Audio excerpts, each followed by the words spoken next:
हाँ जी, तो next question start कर रहे हैं पार्टनरशिप फंडामेंटल्स में आपके सामने। और क्वेश्चन आपके सामने स्क्रीन पर अवेलेबल है। देखिए क्वेश्चन हमें क्या कहता है, ये देखें जरा। क्वेश्चन कहता है A B C and D are partner sharing profits in a ratio of 2:2:1:1। ठीक है, चलिए जी। Now they distributed profits for the year. क्या किया उन्होंने? उन्होंने प्रॉफिट्स डिस्ट्रीब्यूट किए हैं for the year ended 31 March 20, यानी 2019-20 के प्रॉफिट्स डिस्ट्रीब्यूट किए हैं 9 लाख। ये 9 लाख क्या हो गया जी? ये 9 लाख हो गया प्रॉफिट्स। क्या हो गया? ये प्रॉफिट्स हो गया without providing for the following, यानी ये 9 लाख रुपए का प्रॉफिट आपने बांट दिया ये नीचे वाली चीजें दिए बगैर ही। ठीक है, चलिए क्या क्या था जो नहीं दिया इन्होंने, देखिए जरा। कहता है सैलरी टू ए को आपने सैलरी देनी थी 15,000 पर मंथ, जो आपने नहीं दी। अब ये सैलरी नहीं दी होगी तो क्या हुआ होगा? इसके कारण प्रॉफिट बच गया होगा, और वो बचा हुआ प्रॉफिट जो सैलरी नहीं दी वो वाला अमाउंट, सैलरी वाला अमाउंट भी ए का जो, वो भी प्रॉफिट शेयरिंग रेशियो में बट गया होगा। ऐसे ही बात करें salary to B and D at the rate 30,000 per quarter to each partner, और बी एंड डी को भी 30,000 रुपीज पर क्वार्टर सैलरी मिलनी चाहिए थी, वो भी उनको नहीं दी गई। तो हुआ क्या है, इन सबकी टोटल सैलरी अगर निकाल लें तो ये अमाउंट आपने सैलरी की तरीके से ना देकर कैसे दे दिया होगा? प्रॉफिट शेयरिंग रेशियो में बांट दिया होगा, क्योंकि उसने बोला है कि the profit has been distributed without providing for the following. ठीक है, चलिए आइए क्वेश्चन क्या कहता है। क्वेश्चन कहता है give necessary adjusting journal entry. तो आपने ये पास्ट एडजस्टमेंट्स का क्वेश्चन है, क्लोज अकाउंट्स का जिसे हम कई बार बोल देते हैं। ठीक है, आइए तो इस क्वेश्चन के सॉल्यूशन पर आए। सॉल्यूशन स्टार्ट करते हैं। सॉल्यूशन स्टार्ट करें तो सबसे पहले हम बना रहे हैं एडजस्टमेंट टेबल। ठीक है, एडजस्टमेंट टेबल बना रहे हैं। एडजस्टमेंट टेबल बनाते हैं। ठीक है, adjustment table to rectify the errors. ठीक है, एरर या मिस्टेक्स जो हुई हैं आपसे उनको रेक्टिफाई करने के लिए टेबल बना रहे हैं। ठीक है, अब इस टेबल में हमारे पास कितने कॉलम होंगे जी? हमारे पास 4 पार्टनर्स के कॉलम प्लस एक टोटल का कॉलम, यानी 5 कॉलम बनेंगे। ठीक है, स्पेस थोड़ा कम ना पड़े इसे देखते हैं पहले, जरा एक अंडरलाइन कर दो इसे हमें। ये लीजिए जी, कितने कॉलम बनाने हैं? 5 कॉलम बनाने हैं हमें।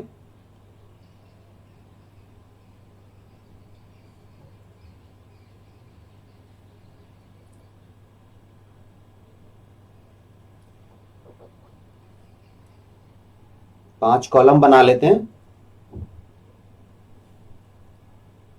3 बन गए, ये 4 और ये लास्ट हो गया 5th। ठीक है जी, 5 कॉलम बना लिया आपने। अब इन पांचों कॉलम पे नाम दे दें। आइए जी, ये तो हो गया ए, पार्टनर ए, ये बी, सी, डी, 1 2 3 4, हाँ डी, ये टोटल कॉलम हो गया। ठीक है जी, चलिए अच्छा यहां पर क्या आ गया? ये जो आया, आइए इसे भी जरा कर लें। ये लीजिए, ठीक है, आइए मेरे साथ। अब इसे आप नाम दे सकते हैं पर्टिकुलर्स का, यानी यहां डिटेल लिखेंगे इधर हम। ठीक है, चलिए सबसे पहली बात, सबसे पहले हम जब एडजस्टमेंट टेबल की बात करते हैं तो हम इसे सिंपल रखते हैं। हम कहते हैं भैया क्या होना चाहिए था और क्या हुआ, दोनों को कंपेयर करते हैं हमेशा। तो होना क्या चाहिए था? इन लोगों को सैलरीज मिलनी चाहिए थी। ठीक है, तो हम इसे लिखते हैं शुड हैव डन। होना क्या चाहिए था? सैलरीज मिलनी चाहिए थी। ठीक है, क्या होना चाहिए था? मिलना चाहिए था सैलरी। ए को मिलनी चाहिए थी सैलरी, ऐसे ही बी और डी, ए बी और डी। सी का कुछ नहीं लिख रखा है, जैसा नहीं, सी को सैलरी नहीं मिलनी थी शायद, ऐसा मान सकते हैं आप। ए की सैलरी थी जी 15,000 रुपए महीने की, तो पूरे साल भर की कितनी आ जाएगी? ऐसे ही बी की थी, बी और 30,000 पर क्वार्टर थी, 30,000 रुपीज मल्टीप्लाइड बाय 4। ऐसे ही डी के लिए भी 30,000 मल्टीप्लाइड बाय 4, ठीक है। तो ये कितना हो गया, 1,20,000। मैंने वर्किंग नोट में नहीं किया इसे, मैं कहा यही वर्किंग नोट बना लेते हैं। और ये कितना हो जाएगी, ये 1,50,000 और 30, 1,80,000 रुपए, 1,80,000। तो ये इन्हें मिलने चाहिए था। आइए इन्हें रिस्पेक्टिव अमाउंट कॉलम में लिख दें इन चीजों को। ए का था ये 1,80,000 और यहां कुछ नहीं।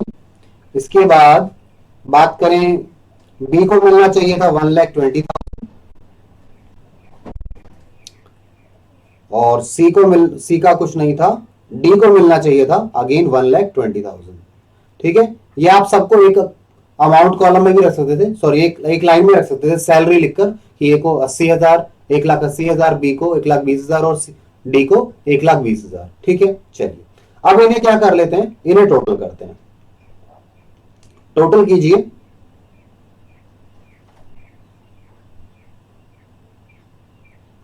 और ये टोटल कॉलम में सिंबल अमाउंट ही है, तो मैं इसे लिखूं क्या, ये यूज होता है जब हम एक ही लाइन में लिखते हैं, तब ज्यादा यूज होता है ये, ठीक है ना।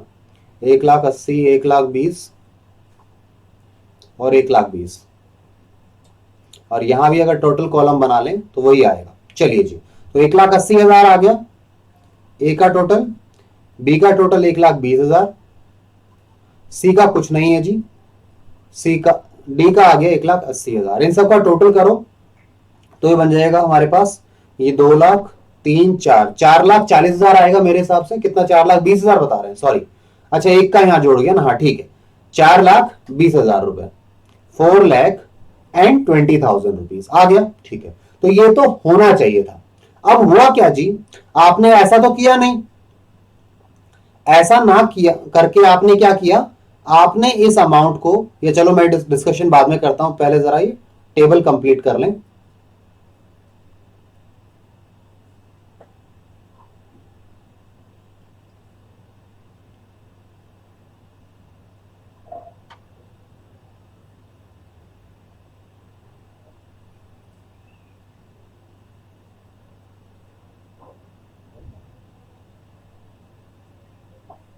हाँ जी, तो मैं क्या कह रहा था आपको कि हमें करना क्या चाहिए था, हमें ये अमाउंट टोटल 4,20,000 के जो अमाउंट आया है हमारा, ये जो टोटल आया है, हमें ये अमाउंट क्या करना चाहिए था, हमें बांटना चाहिए था सैलरी के तरीके से पार्टनर्स को, ठीक है। अब हमने सैलरी के तरीके से नहीं बांटा, हमने क्या किया होगा इसका, हमने इसे बाकी प्रॉफिट के साथ, ठीक है, जो टोटल प्रॉफिट था उसमें ये भी है और रिमेनिंग भी है, तो सारा का सारा हमने प्रॉफिट शेयरिंग रेशियो में बांट दिया। तो हमने कहा बाकी, अगर मैं कहूं 9 लाख में से 4,20,000 हटा दो, तो जो रिमेनिंग बचा वो पीएसआर में बांटा, बिल्कुल ठीक किया। बट ये 4,20,000 पीएसआर में बांटकर आपने गलती की, ये तो इस तरीके से मिलना चाहिए था। तो आइए अगला क्या हेडिंग डालेंगे, should have, sorry should have done, यहां पर लिखना चाहिए हैड डन, मतलब हमने क्या कर दिया, had distributed rupees 4,20,000 in PSR. हमने इसे पीएसआर में बांट दिया, पीएसआर में बटाया तो चारों को मिला होगा। आइए, तो अगर वर्किंग देखना चाहें तो आप निकाल सकते हैं, ए को क्या मिला होगा, बी को क्या मिला होगा, ए बी सी और डी को क्या क्या मिला होगा, कैलकुलेशन कर सकते हैं। 4,20,000 हमारी प्रॉफिट शेयरिंग रेशियो थी जी इस क्वेश्चन में 2:2:1:1, यानी 4 और 2 6, 6 हिस्से होंगे 4,20,000 के, 2 हिस्से 1 के। ऐसे यहां पर भी 4,20,000 और 2 हिस्से मिलेंगे बी को 4,20,000 और एक हिस्सा मिलेगा सी को 4,20,000 और एक हिस्सा डी का, ठीक है। चलिए जी देखिए, इसे कैलकुलेट करें जरा, 42 को 6 से करें तो हमारे पास ये 30 7 पे आता है, 7 गुना में 2 यानी 70,000 आ जाएगा। कितना आएगा, 1,40,000। अच्छा 70 तो एक का आता, ठीक है, 70 गुना में 2 कितना आ गया, 1,40,000 आ गया, ठीक है। तो 1,40,000 यहां लिख देते हैं, बाहर भी लिखना है कॉलम में भी, यहां तो बस वर्किंग नोट एक मान सकते हैं आप इसे। ये भी 1,40,000 आ गया। ये आया आपका कितना 70,000 और ये भी 70,000 आ गया। यानी टोटल 4,20,000 आपने गलत तरीके से प्रॉफिट शेयरिंग रेशियो में इस तरीके से बांटा। आइए लिख लें इन सबकी जगह पर इन्हें। आपने ए को कितना दिया 1,40,000, बी को कितना दिया 1,40,000, सी को कितना दिया आपने 70,000 दे दिया 70,000 और डी को कितना दिया 70,000। ये बात क्लियर है यहां तक? ठीक है। टोटल कितना होगा इसका 4,20,000 होगा। चेक कर लेना है, अगर टोटल सही नहीं है तो समझना कुछ गड़बड़ है। ठीक है जी। और यही टोटल भी है तो मैं इसी को टोटल मान लो क्या आप कहें तो, क्योंकि और कुछ है नहीं तो डबल लाइन यही लगा देते हैं। ठीक है चलिए अब ध्यान से सुनिए, अब कंपैरिजन करेंगे हम कंपैरिजन किसका करेंगे, क्या होना चाहिए था क्या हुआ, इन दोनों का कंपैरिजन करेंगे और निकालेंगे कि किससे पैसा लेना है या किसको देना है। अभी देखो ध्यान से जी, ये कॉलम आपको दिख रहा है, ये पहला ए का कॉलम है, मैं यहां लिख देता हूं अगर डाउट आ रहा है तो। ये ए का कॉलम है, ये बी का है, ये सी का है, ये डी का है और ये टोटल कॉलम है। ठीक है चलिए अब सुनिए, ए को आपने देने कितने चाहिए थे 1,80,000 देना चाहिए था, मिलना चाहिए था नहीं मिलना चाहिए था। आपने दिया कितना ए को केवल 1,40,000 दिया, यानी आपने ए को 40,000 कम दिए हैं। तो आपको क्या करना होगा जी, ए को आपको और पैसा देना होगा, कितना 40,000 रुपीज और देना होगा। 40,000 और देंगे तो क्रेडिट करोगे उसे, भाई पार्टनर को कुछ देना है तो क्रेडिट करना पड़ेगा। ठीक है ये क्या आ जाएगा यहां पे, ये एडजस्टमेंट है, ये एडजस्टमेंट आ गया। ठीक है अच्छा बात करें ऐसे ही बी की, बी को मिलना चाहिए था 1,20,000, आपने दे दिया 1,40,000, आपने एक्स्ट्रा दे दिया तो उससे वापस लोगे, वापस लोगे तो आप क्या करेंगे जी, आइए वापस लें इसको। आपने 20,000 वापस लेना है तो 20,000 रुपए डेबिट कर दोगे। ठीक है कम करोगे ना उसके अकाउंट को बी के को। हाँ इसके बाद आगे चलिए सी की बात करें, सी की बात करो, सी को कुछ भी नहीं मिलना चाहिए था, नील कुछ नहीं मिलना चाहिए था, सैलरी थी नहीं, आपने उसको 70,000 दे दिए तो ये 70,000 वापस लोगे। 70,000 वापस लोगे तो क्या करोगे, 70,000 वापस लोगे तो इसका अकाउंट डेबिट करोगे, कम करोगे इसको। अब आते हैं डी पर, डी की बात करें अगर हम लोग तो डी के लिए आपने उसे दिए हैं 1,20,000, सॉरी 1,20,000 देने चाहिए थे, आपने दिए कितने 70,000 रुपए, केवल 70,000 दिए तो यानी 50,000 रुपए और देने पड़ेंगे भाई, 1,20,000 बनते थे उसके, आपने 70,000 दिए, 50,000 कम दिए हैं तो आप देने पड़ेंगे। आइए दे दें, 50,000 से क्रेडिट कर दो। ठीक है तो ये आपके पास डेबिट क्रेडिट एडजस्टमेंट निकल गया। ठीक है किसको कितना देना चाहिए किससे कितना लेना चाहिए ये हमने निकाल लिया। अब इसकी जर्नल एंट्री कर देते हैं, जो क्वेश्चन की डिमांड थी कि एडजस्टमेंट एंट्री बताओ, एडजस्टेड जर्नल एंट्री बताओ। तो आइए जर्नल एंट्री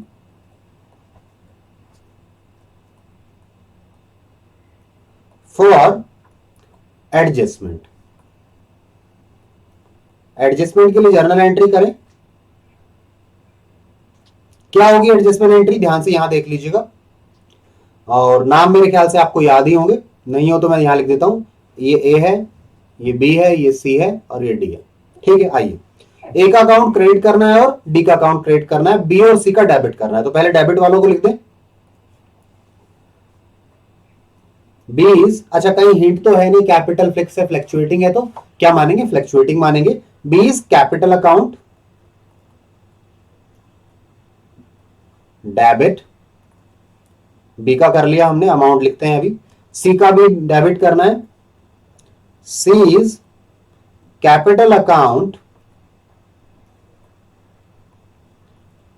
डेबिट, क्रेडिट किसको करोगे ए और डी को क्रेडिट करें, A is capital account credit हो गया, टू ए भी हो गया, डी को भी कर दें, डी इज कैपिटल अकाउंट। ठीक है तो काफी सिंपल था, मुश्किल नहीं थी, बस बात है समझ में आ जानी चाहिए। चलिए अमाउंट में लिख लेते हैं आप लोग, बी का 20,000 था, ठीक है जी, और ये सी का कितना है 70,000 है, और यहां पर ए का कितना है 40,000 क्रेडिट होना चाहिए, ठीक है, और डी का कितना है 50,000 क्रेडिट होना चाहिए। चलिए जी, चेक करना है तो चेक कर सकते हो, इन दोनों का टोटल भी 90 है, इन दोनों का टोटल भी 90 है, ठीक है। ये कुछ अर्थमेटिकल एक्यूरेसी के लिए कि हाँ शायद कुछ सही किया होगा, वैसे आंसर सही है हमारा, आई होप सो। बाकी आप चेक कर सकते हैं एक बार बुक से कि बुक में आंसर क्या है। चलिए नरेशन लिख दें अब इसकी, नरेशन लिखिए, adjustment entry past for rectification, rectification के लिए, चीज को सुधारने के लिए हमने रेक्टिफिकेशन एंट्री पास कर दी है, एडजस्टमेंट एंट्री पास कर दी है, ठीक है। तो आई होप आपको ये चीज क्लियर हुई होगी। एडजस्टमेंट टेबल मैं एक बार दोबारा स्क्रीन पर दिखा देता हूं, ये लीजिए। एडजस्टमेंट टेबल को कहे तो मैं थोड़ा छोटा करके दिखाता हूं, ये लीजिए, पूरा एडजस्टमेंट टेबल आपकी स्क्रीन पर है, आप इसे देख सकते हैं, ठीक है। चलिए, तो यहां टोटल की जरूरत नहीं है मुझे, ठीक है, क्योंकि टोटल यहां पे डेबिट क्रेडिट का करोगे तो जीरो आना चाहिए, ठीक है। चलिए जी, तो एडजस्टमेंट टेबल आपकी स्क्रीन पर है, इसे नोट डाउन कर लीजिए, फिर हम लोग नेक्स्ट क्वेश्चन स्टार्ट करेंगे। ओके।